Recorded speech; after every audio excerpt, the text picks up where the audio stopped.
Hello again, fellow podcaster, and welcome to another installment of Pod Theory Q&A. This is your opportunity to ask questions about podcasting, and I'll bring them here on the show and answer them for you live. All you need to do to submit a question is hit me up via text at 412-965-8428, send your question via Twitter to @JasonCercone, or shoot me an email at jason@jasoncercone.com. This week's question comes to us from Julianna. Julianna asks, what important info should podcast ads contain?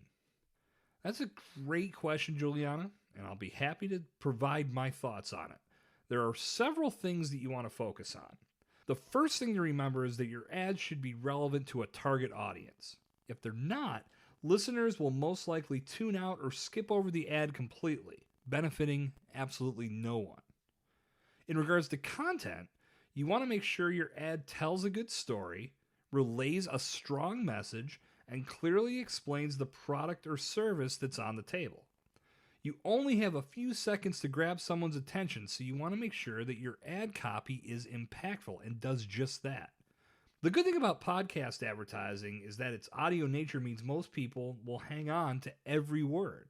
It's harder to 100% tune out a podcast ad than it is an ad on a blog, for example, or one that you can scroll right past on Facebook or Instagram.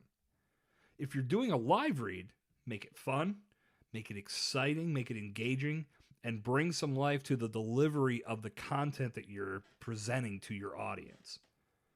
Now, most importantly, no matter what ad format you use, where you place your ads, or what type of content your ads contain, your ad must have a call to action.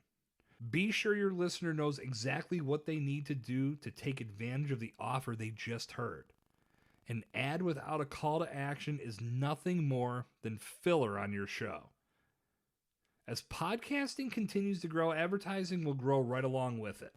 So chances are, podcasts that you listen to every day will have ads that you can listen to get inspiration and to get ideas for ads that you use. So that'll give you a good idea of what content to feature on your ads when you put them together.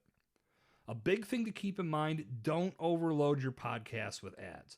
If your content becomes too saturated with ads, the overall value of the show is going to decline and listeners will end up tuning out. So that should get you started, Juliana. I hope that answers your question. Thank you for submitting it.